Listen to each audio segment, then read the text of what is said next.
नमस्ते। और आज के इस खास विश्लेषण में आपका स्वागत है। आज हम एक ऐसे विषय पर बात करने वाले हैं जो सच में किसी को भी अंदर तक तोड़ सकता है, वित्तीय कर्ज का भारी बोझ।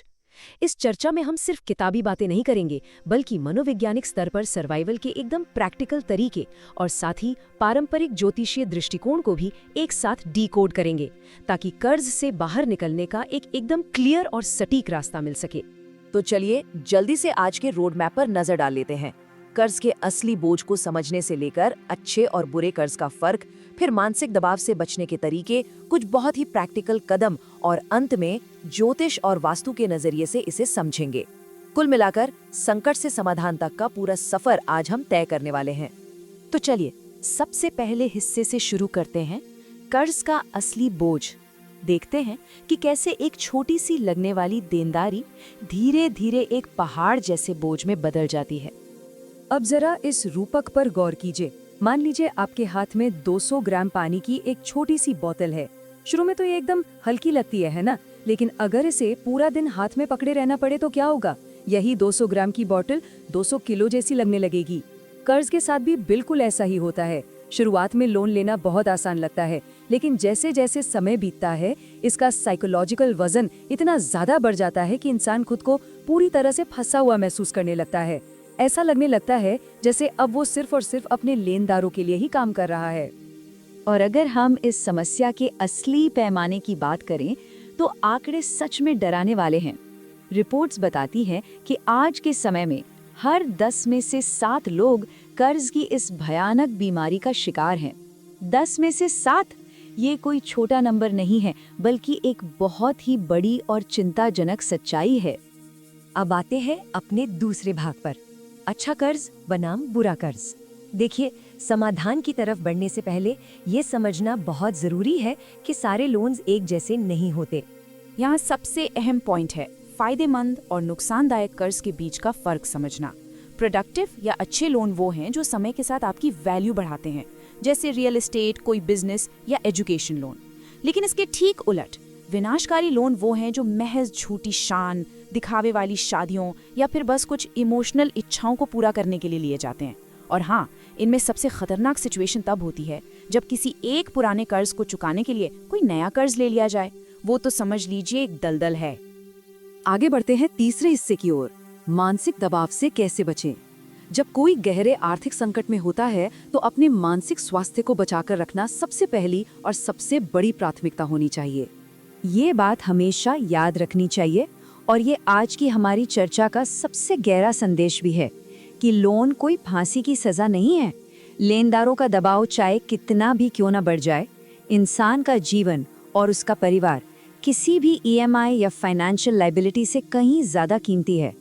हताश होकर हार मान लेना या कुछ गलत कदम उठाने का विचार लाना, ये कभी भी किसी भी हाल में सही जवाब नहीं हो सकता। और यहाँ एक बहुत ही साफ और सख्त चेतावनी है, पुराने कर्ज का ब्याज भरने के लिए भूलकर भी कभी नया लोन मत लीजिए। ये उधारी का सबसे खतरनाक और न खत्म होने वाला चक्कर है।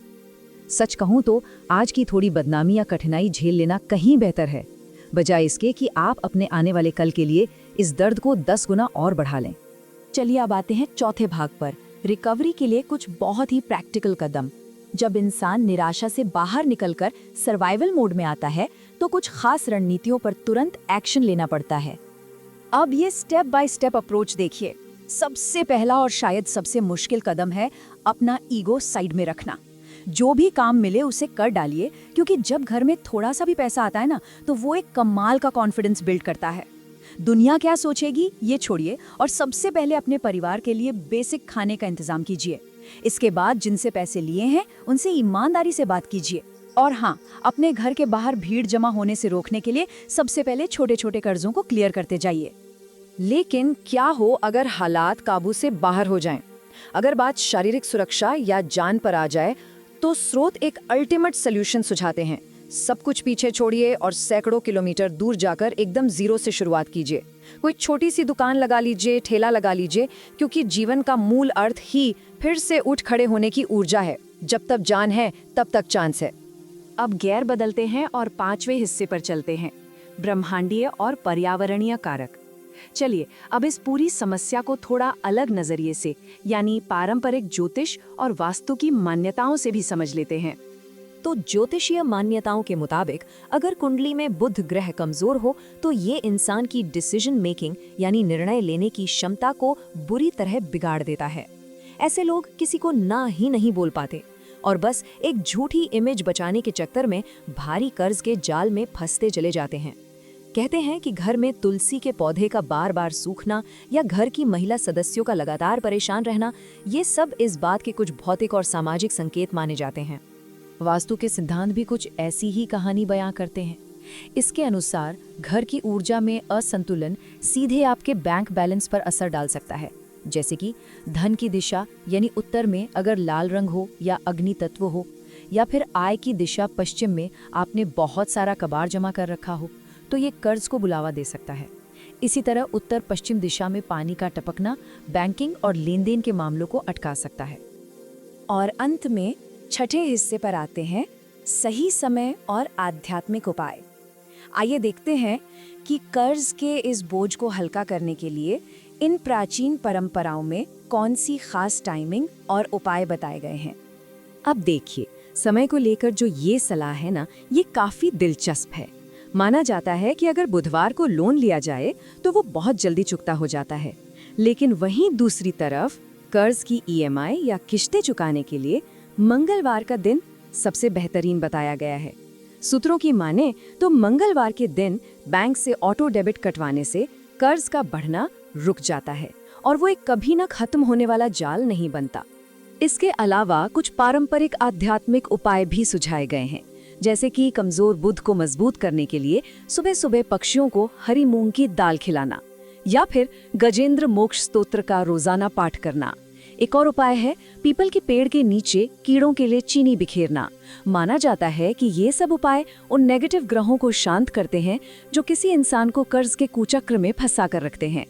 तो इस विश्लेषण को खत्म करते हुए हमें इस एक बात पे जरूर सोचना चाहिए, असली ताकत इसमें नहीं है कि आप कभी कर्ज में डूबे ही ना, बल्कि असली ताकत इस अटूट विश्वास में है कि इंसान के अंदर बिल्कुल जीरो से दोबारा सब कुछ खड़ा करने की असीम ऊर्जा होती है।